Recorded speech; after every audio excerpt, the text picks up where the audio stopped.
এই আইনের মারপ্যাচ এগুলো অনতিবিলম্বে যেন দূর হয়, এটাই আমাদের মূল এবং প্রথম দাবি।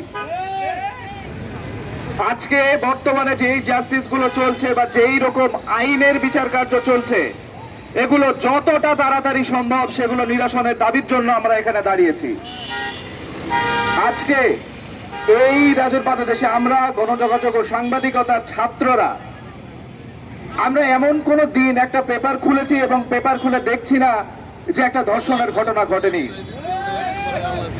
আমরা এমন কোন দিন টিভি খুলছি না, টিভি চ্যানেল খুলছি না এবং দেখছি না যে একটা ধর্ষণ, একটা লাঞ্ছনা এবং যে নির্যাতনের ঘটনাগুলো রেগুলার চলেছে এগুলো আজকে ঘটনা ঘটেনি। প্রত্যেক দিন এরকম করে দেখছি এবং এটি যেন বেড়েই চলেছে। আজকে আছিয়া থেকে শুরু করে ছোট্ট একটা 8 মাস 9 মাস কিংবা প্রাণীদেরকেও ছাড়া হচ্ছে না। আজকে এইরকম একটা পরিবেশে বসবাস করছি আমরা।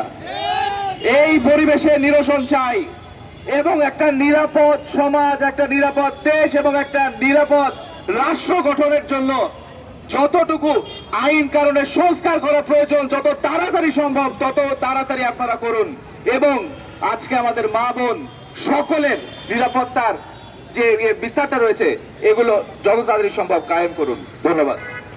এখন প্রতিদিন সংবাদপত্রের পাতায় উঠে আসছে, প্রতিদিন গড়ে 12টি করে রেপের সংবাদ লিপিবদ্ধ হচ্ছে।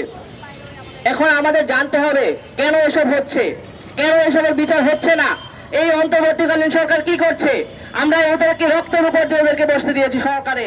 ওরা কি ক্ষমতায় কি চর্চা করছে? এই বিচারহীনতার সংস্কৃতি আমরা মানি না। কেন ওরা পারছে না এই দর্শকদের বিচার করতে? কি তাদের সমস্যা? কোথায় তাদের দুর্বলতা? তারা আমাদের প্রশ্ন করে বলো তাদের কোথায় সমস্যা, কোথায় কি করলে ওরা এটা সমাধান করতে পারবে। আমাদের এই বিচারহীনতা সংস্কৃতি থেকে মুক্তি চাই, আমরা স্বাধীনভাবে বাঁচতে চাই। একজন নারী ঘর থেকে বের হবে, আমরা সবাই বের হবো, আমরা সবাই রাস্তায় চলাচল করবো, আমাদের দৈনন্দিন জীবনের কাজ করব। এখানে কিসের বাধা? কেন এই সমাজের মধ্যে এত বিশৃঙ্খলা চলছে? এই অশৃঙ্খল পরিস্থিতিতে আমরা চলতে পারি না। আমরা জানতে চাই কেন এই সরকার ব্যর্থ হচ্ছে।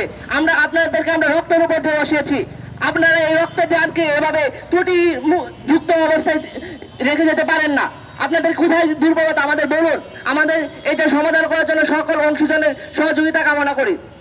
তারপর আমি মিডিয়াকে বলতে চাই, মিডিয়া এখানে অনেক বড় রোল আছে। আপনারা কি রকম সুরসুরিমূলক সারাদিন যৌন উত্তেজনামূলক মিডিয়া কন্টেন্ট প্রচার করছেন?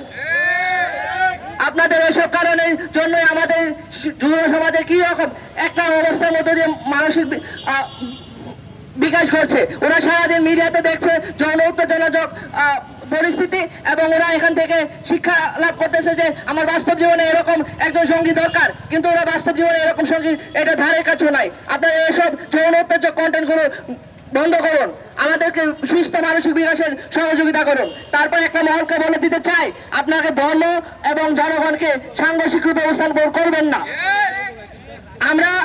আমরা জানি আপনাদের জন্য এই পশ্চাৎপদতা নীতি অনুসরণের জন্য আমরা কত বছর পিছিয়ে আছি, আমরা বিশ্ব থেকে কত দূরে পড়ে আছি। এখনো আমরা বলতে চাই আপনারা ধর্মে যতটুকু নারীকে সম্মান দিয়েছেন অতটুকু সম্মান দেন।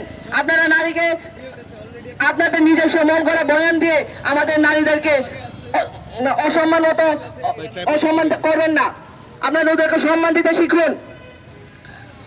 আরেকটা কথা বলতে চাই, এই সমাজে এখনো কেন একজন দর্শক কেন বিছানা ছাড়া থাকবে, আর একজন দর্শনের শিকার একজন লোক কেন এই সমাজে এখনো তার হেয় প্রতিপন্ন করা হবে? আমি চাই যে দর্শক তাকে সামাজিকভাবে বিচারের আওতায় আনা হোক। যে দর্শনের শিকার হয়েছে তার কাছে সমাজ লজ্জিত হওয়া উচিত। আমাদের এই সামাজিক পরিস্থিতি থেকে আমাদের মানসিক এই পরিস্থিতির উন্নতি করতে হবে। সর্বশেষ আমি বিচার দাবি করছি প্রত্যেকটা ধর্ষণের এবং ধর্ষণের পিছনে বা প্রতিটি কারণে আমাদের খুঁটিয়ে বের করতে হবে। আমাদেরকে এই বিচারহীনতা সংস্কৃতি থেকে বেরিয়ে আসতে হবে এবং একটা সুশাসনের রাষ্ট্র কায়েম করতে হবে। ধন্যবাদ সবাইকে।